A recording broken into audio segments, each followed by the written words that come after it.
It's Shaz and Dave from Tipsy Treats. Obviously, we know you don't want to drink alone. Here, come on. Cheers. Cheers. So we want to give you some of our tips for running a virtual event now that we've been experimenting and figuring this all out. Virtual event, virtual party, really. Virtual party, really. Let's say that. Because we figured out a few things that work really well, and we're going to give you tips to host your own. So let's talk before the event first. Invites. Send out a note to your guests, and tell them that if they haven't attended an event before like this, that they should practice with you or a friend or whatever before the event. Hey Dave, I just realized that you're wearing the same shirt you had on last night at our virtual party. I totally am. So, the second tip I want to give, and I'm going to talk a little bit about Zoom, because that's what we're using for our stuff. My two big tips. The first one is make sure you turn on breakout rooms in Zoom. Now you have to do this in your account before your event. You go to the Zoom website, you go into settings, then meeting, and there's a flip phone for option to turn on breakout rooms. I also recommend the option for allow hosts to assign participants to breakout rooms.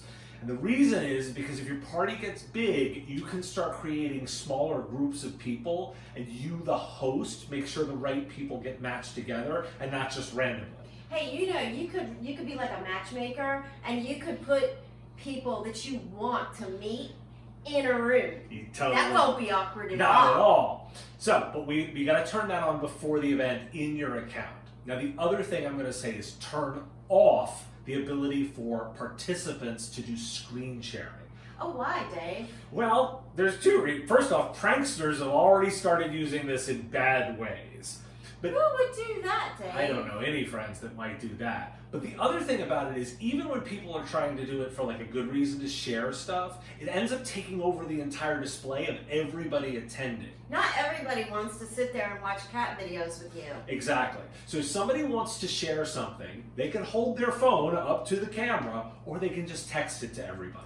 That works way better than doing screen sharing during a virtual party. So, now that we've talked about that, let's talk about the way that we figured out that works really well to run the party itself. The first is I'm going to recommend you have a stand for your phone.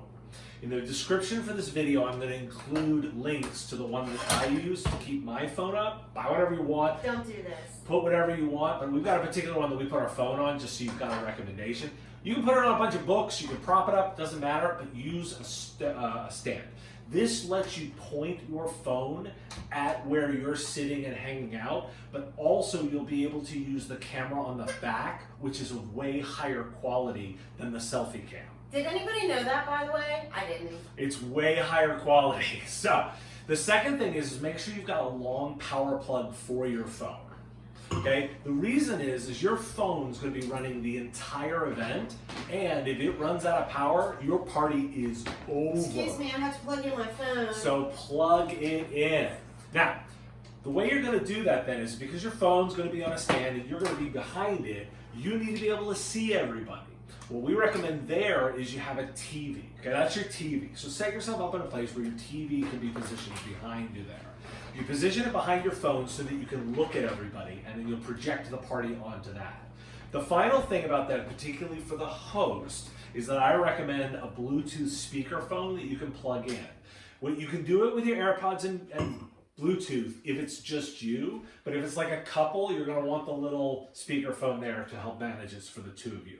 We tried it with wired earplugs that split. It was okay, but the Bluetooth speakerphone's going to be way better. Now, if you don't have the Bluetooth speaker because Amazon's broken down or whatever, you can always use the mic on your camera. That totally does work. Totally. But these are just our best tips to make it sound the best. For best practices. Yes. Now, let me talk a little bit about the space itself, because just like a regular party, the space actually really matters. You want to make sure that you've got everything you need around you, because if you have to go run off and get stuff, like your drink, you're leaving all of your guests. Right. So you don't want to do that. The second thing is lighting. Okay, good lighting makes a party normally. I'll turn a light off. You'll see.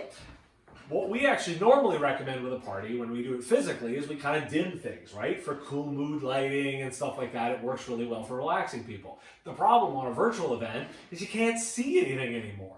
So you want to be bright. Like the whole point is to make the room bright. You want your space really well lit, and you want the brightest light in the room to be on your face so that everybody can see you. You can use a book clip thing, you know what I mean, if you'd like, and you'll see it adds just the right amount of brightness to your face so that you don't look sickly or weird. Yep. Now, let's talk about how you start up the event. I'm going to obviously recommend that you practice this before the actual event itself, so you've got the routine down and you know how it works. The way that you want to do this that I think works best is you start the meeting space, like we use Zoom, so I fire up the meeting. Party. You start it on your computer. That's now your host station so that you can move it around in case you need to. You're going to mute audio and turn video off on your laptop, okay? So that is not showing anything, but it gives you a place to control things like those breakout rooms. Next, log into the party from your phone. Since it's on your stand, you're then able to switch to the main camera with the little icon that has the little turnaround so that you're broadcasting from the higher quality camera, which is the one on the back of your phone. That's pointed at you where you're going to be hanging out for the party. Right. Next up, use screen mirroring on your phone. Now, we use Fruit phones in this house, so we have the Fruit TV hooked up to the TV. That lets us use AirPlay to screen mirror, and so that I'm broadcasting what's on the phone to the TV behind it. Okay. The next final step is I hit gallery mode on my phone so that I see everybody in the Brady Bunch windows. Now, when we say gallery mode, that's within the Zoom app. Exactly. So everybody wants to do this and nobody knows how, it seems. So it's in the top corner. You toggle that to gallery view and you're going to have like a Brady Bunch situation, which will make you much, much happier. Exactly. So what that lets us do is now the ultimate bit is we're broadcasting from the phone. We can see everybody on the party on our TV, and we can sit with our drinks and not have to worry about it. That's right. So now some tips for during your event.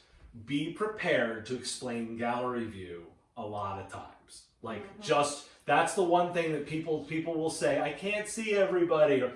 It's like taking someone's coat at a party. When they come in, you're going to have to not take their coat, but explain gallery view. Now, we have a video that you can share with your guests if you're so inclined that walks them through their things they should know. Right. Make sure to grab that and send it if you don't want to be the one to bear the bad news. Yeah, I would send the link to that in your Zoom meeting invite or whatever, however you're going to do it. This video specifically is for Zoom. The video for guests can be used with Google Hangout, however they're being invited to a virtual party. Exactly. We sort of think that sort of 12 or maybe 15 people is sort of the biggest it can get before the crosstalk gets too much. Your own friends may vary. Your experiences may vary. That's what we seem that so far is working for us, both like professionally, but also for actual parties, like showing up with people, socializing. Right. If things get too big, that's when you leverage the breakout room option. Okay, so what you can do then is you create as many breakout rooms as you want. Zoom will let you do that if you've pre-enabled it. That's why I told you to do that. But what you can then do, for example, is you say you get 15, 18 people, you can break it into 2 rooms of 9. Or you can cluster it by groups of friends. You create the 2 rooms, and then you get to assign who goes into what room. Right. At that point, you do that, and you also get to choose which your session is in, so you can kind of mingle between the 2. You should probably give them a heads up, too, so they're alerted. Just tell them, hey, we're going to be moving some of you out of this space into another. So there will be different faces with you. Exactly. Now, the other thing you've got to then do, and this is why you've got the laptop there, is you're going to need to keep an eye at that point when you've turned on breakout rooms, because anybody that joins isn't assigned to a room. It's very important. So you've got to keep an eye on that and just assign them to a room as they come in. Right. That's the cool bit. That's why you've got that laptop there so that you can just keep that in your vision area. Right. So that's sort of like your party is really in the basement, but your friend has just walked in the living room and found nobody there and is like, where's the pretty. Am I at the right house? Exactly. The Yeah. other cool thing about the laptop there is that gives you options for like muting that person that doesn't understand how mute works, or helping them with unmute, because you've got all Or your... just mute them if they're not really smart, but they talk a whole lot. You could just mute them and hope it takes a while for them to notice that no one's paying attention to them anymore. Exactly. But now you've got a place to control all that, and it helps make things go a little bit easier. Just like hosting a real party, you're going to end up doing some hosting stuff to keep everything going. Right. But you don't have to pick up any dirty glasses. Yep. There's nothing to clean up at the end of the night. Exactly. It's pretty awesome. It is kind of awesome. It's way easier than you think. Really, it is. Just give it a try. If you got any questions, you can put them down in the comment section. We'll respond there, and we're happy to help you out with anything you might need. Thanks. Please don't let your friends drink alone, and please don't drink alone.